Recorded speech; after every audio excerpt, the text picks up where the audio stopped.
Anti-graft court Sandiganbayan convicts Ilocos Norte Representative Imelda Marcos for 7 counts of graft. Marcos, the wife of late dictator Ferdinand, is sentenced to prison for 6 years and 1 month to 11 years for each case. She is also perpetually disqualified from holding public office. The graft cases are related to funds worth around $200 million with private organizations created in Switzerland from 1968 to 1986. Sandiganbayan Associate Justice Rafael Lagos also orders the issuance of a warrant of arrest against Marcos. But the Ombudsman lead prosecutor clarifies graft is a bailable case. Marcos can have provisional liberty while appealing the conviction. Marcos was acquitted for the remaining 3 counts involving local corporations based in the Philippines. The charges were filed back in 1991. Meanwhile, the Court of Tax Appeals affirms the tax deficiency worth around 40 million pesos of Jeane Napoles, the youngest daughter of alleged pork barrel scam mastermind Jeane Napoles.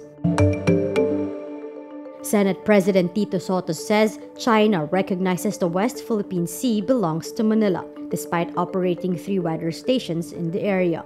Saying he has no authority to speak for President Rodrigo Duterte, Sotto says Beijing, quote, agrees that those areas are ours. Sotto says he was privy to the discussions held between Philippine and Chinese officials held on October 29.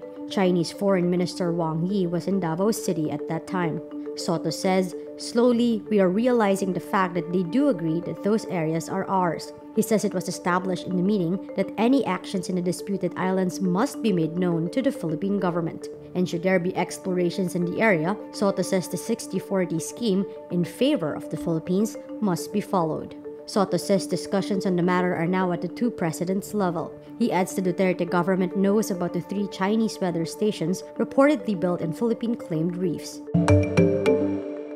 A 28-year-old U.S. Marine Corps combat veteran opened fire in a crowded country music bar in California Thursday, November 8. 12 people were killed, including a police officer who rushed in and exchanged shots with a gunman. Among those who died was 18-year-old Filipino-American Elena Husley, a freshman in Pepperdine University. Terrified patrons, many of whom were college students, scrambled for the exits. The gunman, identified as Ian David Long, shot at an armed security guard outside the bar before entering and opening fire at random inside. Long, a troubled former machine gunner who served a tour in Afghanistan, died of a self-inflicted gunshot wound.